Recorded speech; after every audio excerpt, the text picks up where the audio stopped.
Welcome to Omar's Rickshaw Ride. We're your hosts, Omar and Zara. And this is our very first episode. We're both excited and nervous. Yes, very nervous, very excited. And today's episode is brought to you by traffic.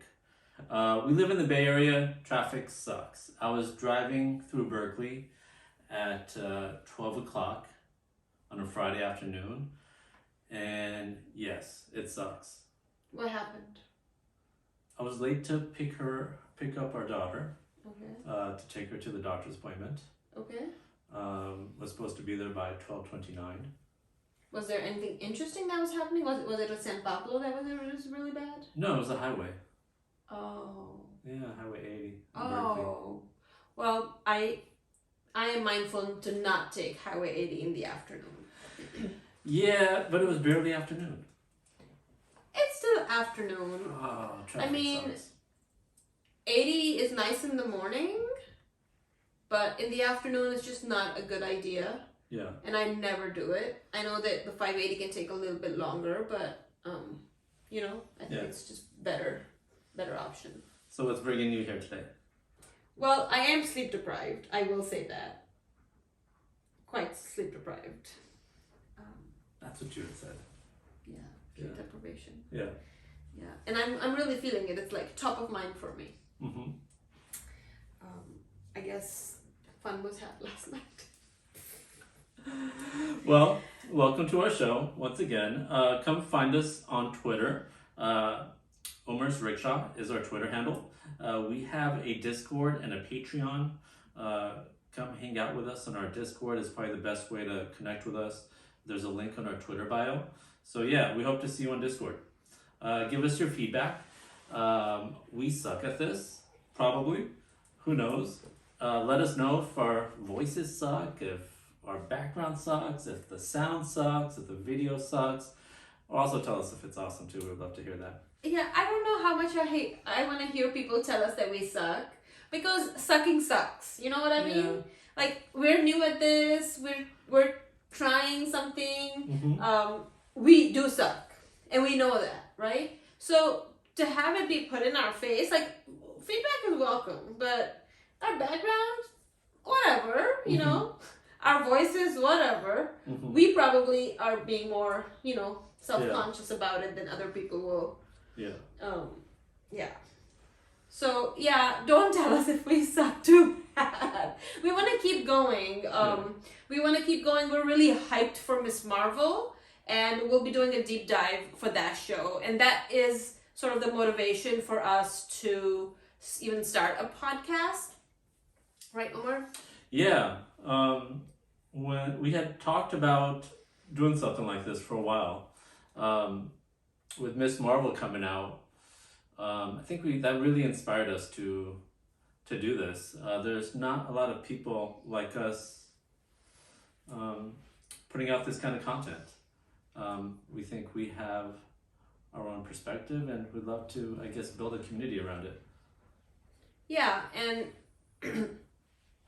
we have been listening to some of the trailer breakdowns for Miss Marvel, and it's cool that nerds are getting together and talking about it, but it's very, what's the word, homogenous? No, not homogenous. It's very white boy. It's very white boy perspectives, and neither of us are white boys. True. So I think that we will have something that people will find interesting, maybe.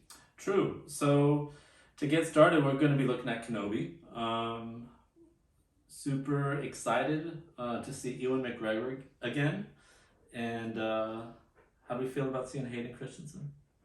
I don't feel good about seeing Hayden Christensen. I really disliked him in the other episodes, in the prequels, and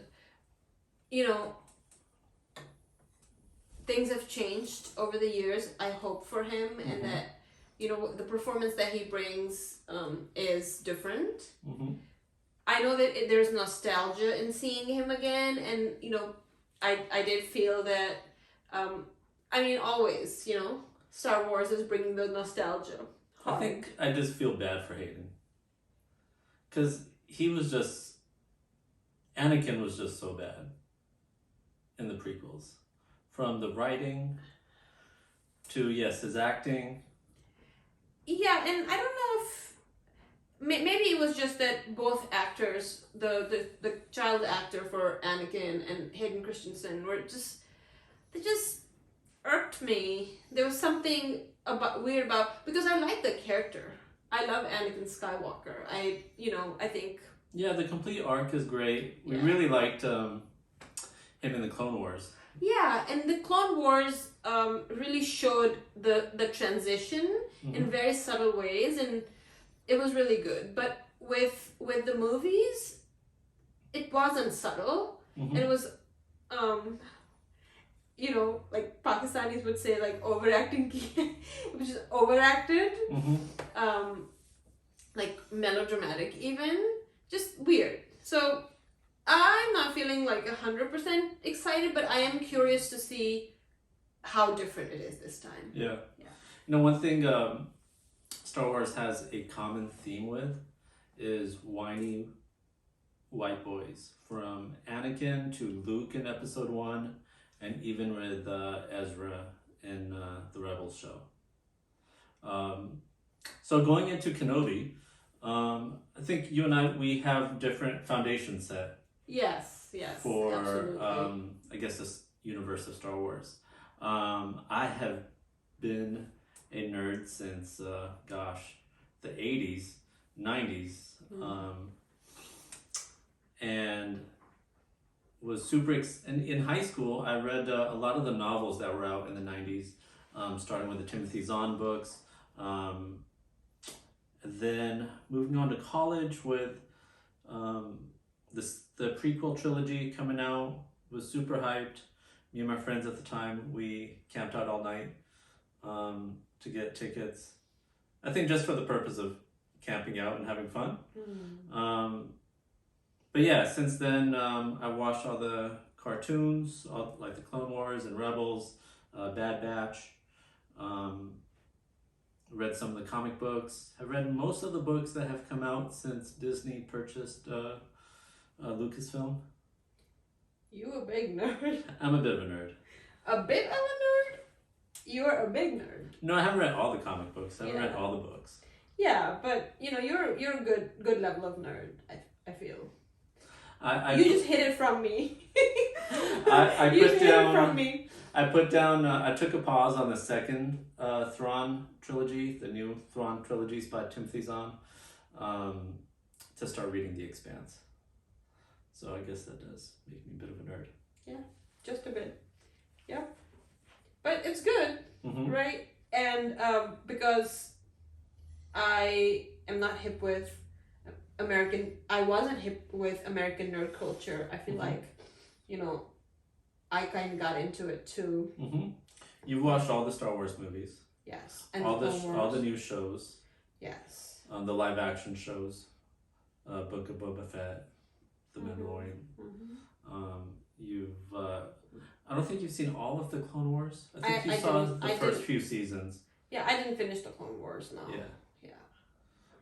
I would like to at some point, but it's a lot. It's a lot, and we were watching a lot of things before. Yeah. Now we're not as much. That's right? true. That's true. My sleep schedule has changed. Yes. We have a young Wookiee with us. Yeah. 5 years old, and so that's adjusted how much content we can absorb and what where our priorities are. Yeah, but it's nice. It's nice to watch these first 2 episodes. Should we get into it? Yeah. Let's go. Kenobi. I was super hyped when it started. I enjoyed the recap. What did you think of the recap? I enjoyed it. I think they set it up really well to sort of focus on his anxiety. And just through the prequel, I had a fair idea of like what they were setting up as his inner struggle. So I think it was well done, cut. Yeah, I thought the recap was great. A little bummed there wasn't any material from the Clone Wars, but it's understandable. Just keeping it to the live action movies. Um, and then, gosh, it's hard not to laugh at that wacky, like the Disney Plus Star Wars intro that they do at the start of every With Star the Wars show. helmets. Yeah, the helmets Yeah. and the lights and Yeah. yeah, it just seems so silly. Tell me more about that. What do you mean? It's silly. Don't you think so? Yeah, I mean it's not great. It's yeah. I think not as an bad. old school fan, like the scroll Oh, the scroll. Yes. I mean, yeah. instead of just the helmets and the And then Lucasfilm. yeah. Yeah. But I guess it's lower maintenance for them. Like scroll, like Yeah. banana birthday, you know. Yeah. And then when it does, we start with Order 66. The younglings. They are about to get it. Yeah. I was,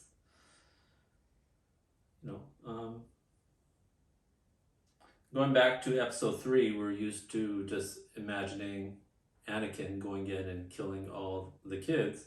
But obviously there were some other kids who, had some protection by Jedis who fell away, and some of them were able to escape. It seems. Yeah.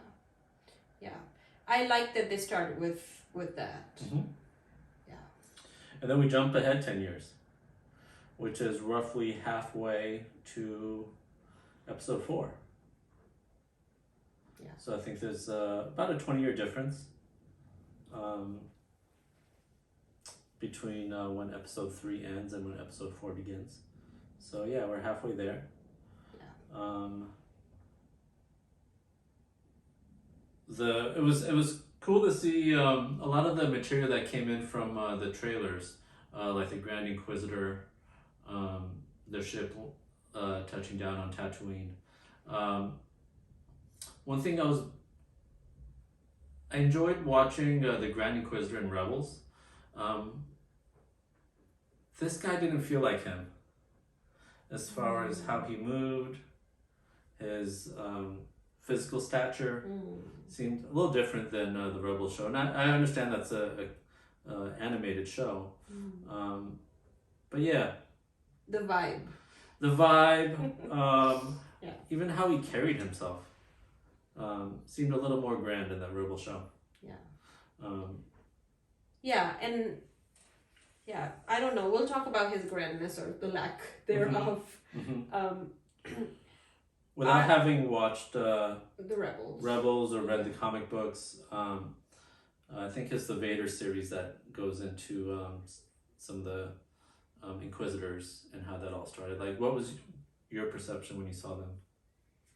I wasn't sure, but then I saw that they are force sensitive and they have lightsabers. So it instantly made me curious about whether any of them were the kids who had escaped Order 66. And the other two people, the brothers, are too old for it, but Reva, is not too old for it. Yeah. I don't know if we know yet that she was one of those kids. I think it's kind of implied by just having that scene at the beginning.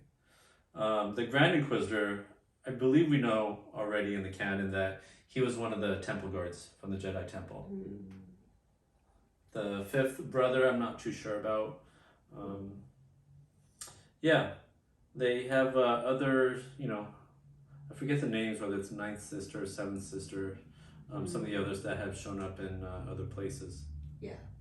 I did want to bring up just like the opening scenes of Tatooine. I didn't like that wide shot of Tatooine. I just felt like maybe there was some CGI, or maybe my eyes are just bad, but there was something there and the color cast is different. Like Tatooine I imagine it to be like warmer. It's desert, right? And in the previous movies it has that color cast of that warm, like sandy, right? But this seems a little colder. The color cast is different. Right, yeah. We mentioned that. Like, the buildings were white. Yeah. And less of the kind of sandy yellow. Yeah, and the buildings are bigger and sort of like there's more space somehow. Yeah. You know, it doesn't feel like the Tatooine that we have seen before. Too many times. Yeah, and you know, in speaking about seeing Tatooine too many times, it was nice to see a contrast in Alderaan. Right. Yeah. Right. It was good to see Alderaan before it was blown to smithereens. Yeah.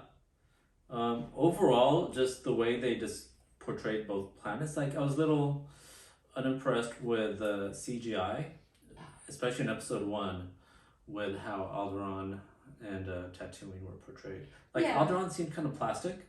Yeah. From the mountains and just the setting should be beautiful, but it did not have. Yeah. I also question how much that has to do with our TV. I think our TV is fantastic. I think it's more probably a budget issue. So these, this was 2 40-minute episodes. Yeah. We're looking at 6 episodes total. It's a lot of time. Yeah. It's a lot of sets too. Yeah. What was I gonna say about the CGI? Oh yeah. What's the animal's name? The camel looking thing? Oh, I forget the name. Yeah, whatever the name is. I also noticed that when that thing walks, that and like the CGI for that thing is also a little off. Sure.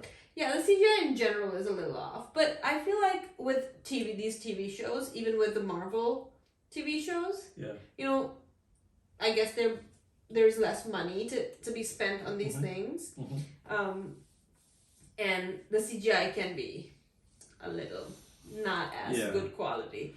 It was on brand though for Obi-Wan to be looking out for his horse type animal by taking the fish. Yeah. The fish. I think it's a fish because I saw that big fish over there in the plant. Just similar to how Leia was with the droid by saying thank you. Just expressing compassion. Yeah, I like that. Leia though,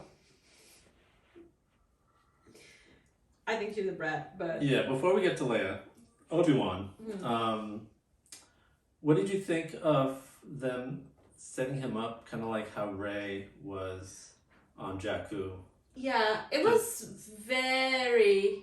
It's definitely intentional. Cooking the food, sitting outside. Yeah, and it's not just that, but he's come back from a day of this like mindless labor, as she does when she's scavenging. Yeah. And it's like exactly that, and then he goes and like sits by himself to eat. Yeah. I think it was very intentional. I liked it actually. Yeah. Yeah. I part of me wish they had the Rey music, mainly because I love it so much. Yeah. But yeah, seeing Obi-Wan was cool. I was hoping they would age him a little more, I guess, to match how, gosh, I forget the actor's name, how he appears in episode 4. Yeah. Because he's halfway there. Yeah. I do like how he looks, but I was thinking about that when Ben comes in episode 4, he's really old and he looks very different. Of course, because it's a different person. Yeah. But I like it. And another thing that I really like the way that they set it up, because with the recap and then showing his normal life, and then showing that sort of like over and over again, I really liked how that was set up, because it's the same thing. He's doing the same thing. But there's a sense that something changes after he has each interaction. Like maybe it's his acting that is so good that there's this subtle, you can see that his internal process is happening. with each interaction. And so I like that very much, the way that they set that up. Mm-hmm. Yeah. It was kind of obvious how he was, I guess, broken down a little bit from that mindless labor that he was doing. Also, when he was talking to Bill Organa, who was pleading with him to help, and the way he was just describing himself, like, I'm not that same dude anymore. He said it with so much sadness, like, and almost like he believed it. Like, and he was broken. And I feel that, like, two things that stuck from the recap was one, Padme saying there is good in him, and then him knowing, like, thinking that Anakin is dead, and just being in that, right? That there's good in him. And I think that that's gonna come up more in the next several episodes. It's probably why he's so torn up. Right. Heading over to Alderaan. They kind of foreshadowed that Leia was going to be kidnapped the first time she's out in the woods. They did? Yeah, we could see like that someone was kind of stalking her. Oh yeah. We saw the weird ears. Whose ear is that? Yeah. And initially my thoughts were that maybe there were some bounty hunters who were trying to kidnap her for a reward or something. To force money out of the parents. I instantly thought that it had to do with the Inquisitors. Yeah. Because you were right. Because even like when the second time when she actually does get kidnapped, they just look like bounty hunters or scoundrels or mercenaries of some kind. Then we find out later that they were working for Reva. Yeah, third sister. Yep. And that's what I was saying, that this is really on brand. Like, there is using nostalgia as a tool to, like, storytell and make people feel good and engaged, and then there is just, like, predictability. And I think that some of this stuff was, like, kind of predictable. So of course, we can imagine that nobody knows that she is Anakin's daughter, but one, they may know that the Force is strong with her. They may know that. And two, I just feel like Reva knows more than what we think people know. So that's why I instantly thought, oh, the Inquisitors have something to do with this.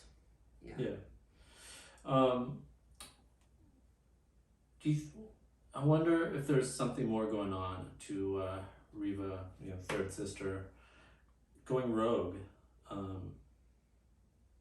would have expected more discipline from the Inquisitors by going against, like, the Grand Inquisitor. Like, I would imagine there would have been enough fear instilled to prevent that from happening. So I'm just wondering, like, what the source of that rebellion is. Is it, part of me is like conspiratorial almost, like, is she maybe secretly trying to warn Kenobi? Is she, what are these other motives? Yeah. I don't know if she's secretly trying to warn Kenobi, but yeah, there is something more there, right? We also know that she's not exactly the same as them. Yeah. And I don't know what they're referring to, but they did tell us that. She also seems to have a personal situation going on with Kenobi that she wants to, and she seems really passionate when she says he's waiting for you, like, all of that. So there is definitely, like, it's emotionally charged for her. It's not just, oh, we hunt Jedi. So I like how they have set that up. It makes me really curious. I do want to talk about Leia for a second, though, since we were talking about the kidnapping and Alderaan. What are they trying to do with that? Are they trying to like show that she's feisty, like, you know, and strong, like Padme? Or what are they trying? Because she's just a rat. I was not feeling good about how that kid was behaving. Why? When she's back with her family, like with her mom? No, I think what the thing that particularly bothered me was when she ran away from Obi-Wan. Yeah, in episode 2. Yeah. But I mean, she's cute. Well, she got that stranger danger. He's a stranger. Yeah, she got stranger danger. She's 10 years old though. Yeah. You know? Yeah. I would expect that from more of like a 5-year-old maybe or a 7-year-old. Mm-hmm. But like she's feisty, but is she also smart? Mm-hmm. You know? She seems so. But yeah, it did seem like she was being a brat towards Obi-Wan, but you know, I mean, she's a kid, she don't know this strange dude. Mm-hmm. And apart, like, I think I asked while we were watching it, like, why would he go to Obi-Wan? You know, like, what are they worried about? They just adopted this this girl when she was a baby. So what's the big deal? Everyone knows that's their daughter. No.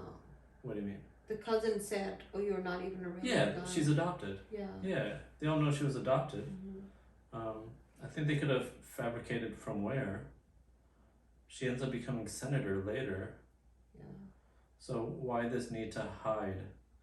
And she's obviously not well hidden if the third sister was able to just come up with a plan to kidnap her. So why go to Obi-Wan? I don't think that they're trying to hide her. I think they're trying to hide the fact that she was kidnapped. Why? Bad press. She's a princess. So? They should have taken better care of her. No. No, I'm just saying, like, maybe, you know, I'm not quite sure why it's like a hush hush and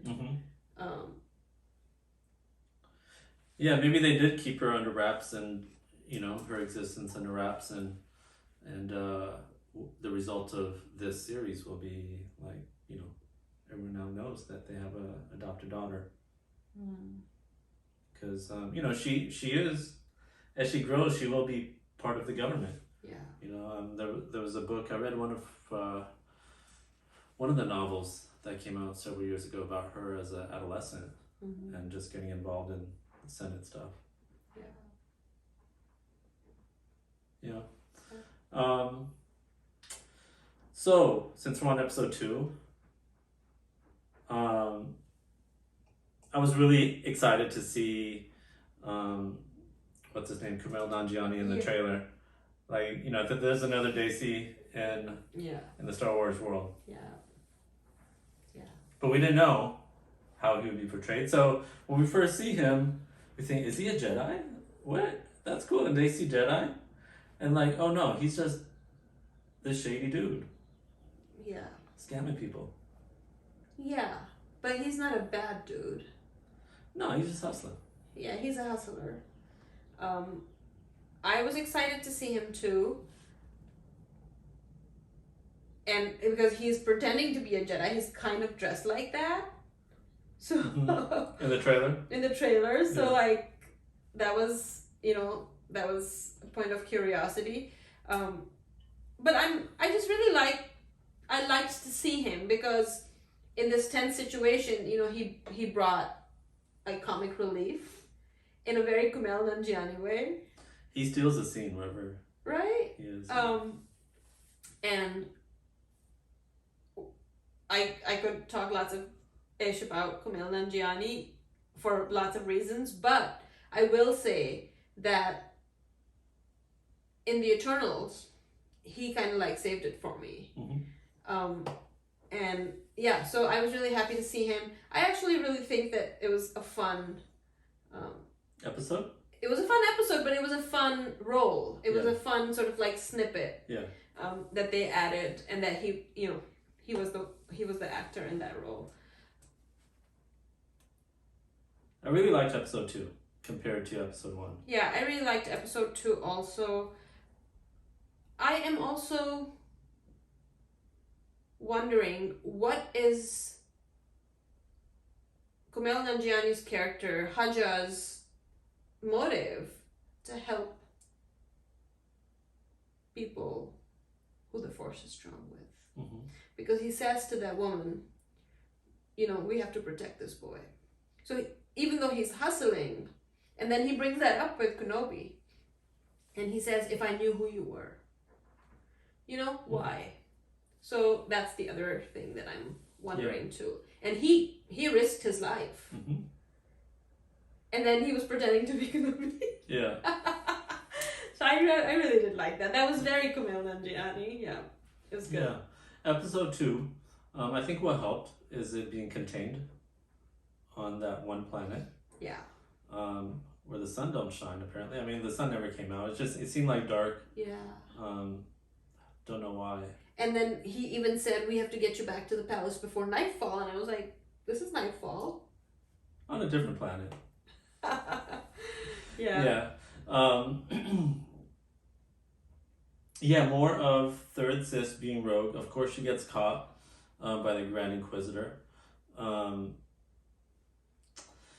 Yeah, and then another thing that really struck me is that when she was on the rooftops, Mm-hmm. and she saw where Kenobi was, there was a gunfight. You're right. Like, how she wasn't able to catch him. That's my thing too, is... My theory. Mm-hmm. Is she doesn't want to? No, I think she was busy making TikTok videos of her doing parkour. Yeah, because it took her a long time. Yeah. Right? Yeah. And I'm very curious about her though, because the parkour part too, I was like, oh, she moves, I mean, she moves like a Jedi, of course, Mm-hmm. Mm-hmm. Yeah, but her relationship, like, what's this passion around Darth Vader? And yeah, it's just very, very curious situation. Yeah, and then she shanked her boss. Which, did I not predict it in the first 5 minutes? You predicted that she was going to kill him, but I knew that he doesn't die. Oh, well, I didn't know that he doesn't die. I just saw that red lightsaber go into his belly and out. No, he's in Rebels, and Rebels takes place shortly before episode 4. So, like, Rebels is like another maybe 3, 4, 5 years from now. Yeah, so he doesn't die. Okay, but she tried to kill him. Yeah, sorry, spoiler alert, but it's inevitable. I mean, this is the canon, Or, yeah, he gets his much later. Yeah. I wonder what their story ends up being then, if he's not dead. Yeah, like she's toast. Maybe, or maybe he's toast. I don't know. No, because in Rebels, he's still the Grand Inquisitor. So she never becomes the Grand Inquisitor. I was wrong about that. That's why I think she has a different journey. Like, yeah, and I think she has a different relationship with Darth Vader even. Mm-hmm. I don't know. I don't know who she is. Mm-hmm. So Leia and Obi-Wan do escape, do they? They escape. How? I think in the time that they've shut down the docks, but somehow like these cargo ships can still come and go? Yeah, I mean, this is Kumail Nanjiani's magic, I don't know. But, so they're going to that cargo ship. Yeah. And he says, go without me if I don't make it, and I'll follow you, right? But Reva gets stalled when the Grand Inquisitor comes. Mm-hmm.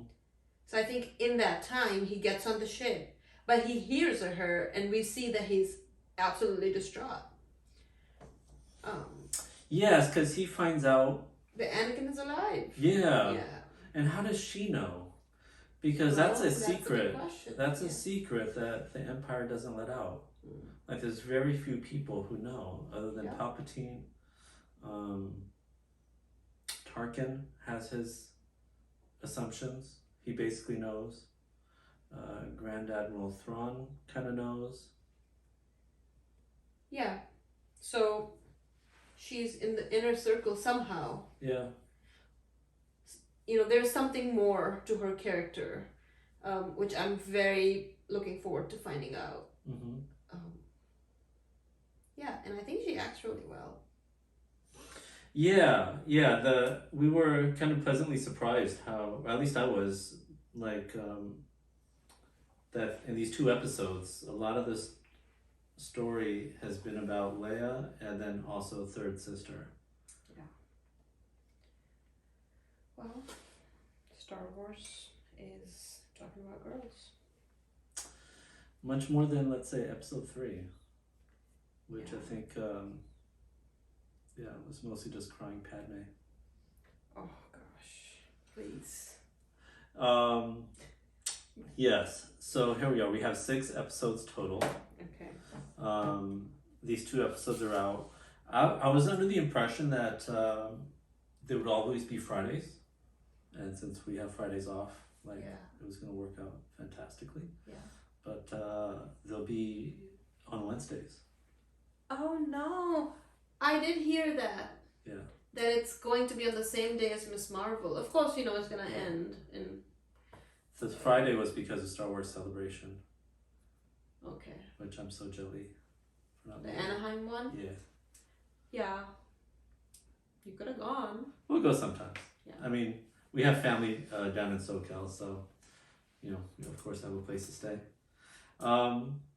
So, overall, what do you think of these 2 episodes? I think it's been set up really nicely. Mm-hmm. I think one of the things that I enjoy most is just his inner sort of struggle that he's going through and how they're creating that arc. Yeah. Yeah, and it's done. It's subtle. It's it's done well. I enjoyed it. Yeah. Yeah. I just can't. I'm not able to get over Leia's brattiness a little bit because she kind of reminds me a little bit of Anakin, like the precociousness. Yeah. But grown up Leia is also precocious, Yeah. assertive. Yeah. I mean assertive, yes, Bold. but yeah, but and intuitive. right. Like how she figures that out about Obi-Wan. Yeah. Or just like, I was bait for them to get you. Yeah. I mean, she took some leaps to get there, but she got there. Yeah. Yeah. So she's smart, but she has that similar flavor of like little Annie. Yeah. Which is not a bad thing, but I think that's part of why I was so irked just by his character in the movies, is because he's just this weird kid. Annoying twerp. Yeah, but I mean, I was hyped because I think a fan favorite character in all of Star Wars. I think Kenobi is one, Ahsoka is another. Grandmaster, Yoda. Yoda's another. Who else? I think some people really like Luke. Episode 4, Luke is still annoying. Yeah. Episode 6, Luke, yeah, cool. Yeah. Chewbacca's really cool. But anyways, Kenobi. Kenobi's just such a badass. Yeah. And the Clone Wars in episode, 1, 2, and 3, he beats Anakin. Yeah. So I was really stoked to see him again, and I was really happy that Lucasfilm was able to do this, and I was really excited after these 2 episodes. Yeah, I think I am too. It's nice. It's nice to see how they've tied things together, and get a little bit more of a picture of Ben living in a cave. Yeah. Yeah. But also outside, I'm glad, there's been too much on Tatooine so far already. So I'm glad we were able to get off of Tatooine a little bit. Yeah. So where do we go from here? Well, I want to talk a little bit more about Tatooine and just my discomfort with how Star Wars presents desert people. And I really feel like, you know, it's from a Western gaze, and it's very kind of like Orientalist, and it bothers me. Oh, for sure, yeah. And it always has. Yeah. And you know, I'm just like, I don't know. I mean, aren't there consultants that they can talk to about this stuff? You know? I think it's a mixed bag. It's historically always been like this from, I think, episode 4, the way the Tuscans are portrayed. Yeah. Like, you know, just calling them sand people. Yeah. Like, that's kind of awful. In episodes 1, you know, I mean, the stereotyping around people. Yeah, and even the clothes, like even everything, you know, even the music, it's just not okay. Yeah. Yeah. It's really not okay. I mean, it also kind of triggers me because when I was in school, I remember in one of my production classes, one of the teachers, one of the professors was like, you know, these, I don't even remember the word that that is used for it. Like, these stereotypes, these templates exist in people's minds, and you want to use them. So and I remember even like vividly this, you know, so your ethics need to go out the window. Like, that's how he said it. And it's just so bad, you know? It's so, because people are able to. People have consultants, and there's all types of educated people and designers and thinkers, right, that you can hire. Anything specific in these 2 episodes? No, I don't think there's anything specific in these 2 episodes, but just, you know, the general vibe. Like, you're walking through a bazaar in Morocco, it's just less color, you know what I mean? Not okay. Yeah. So, yeah. It could also look like Nevada, but it doesn't.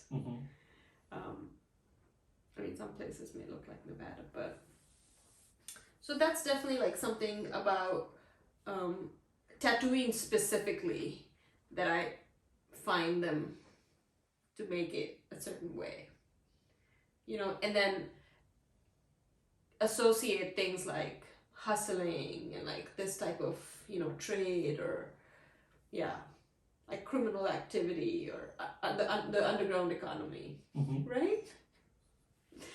Real bad Arabs.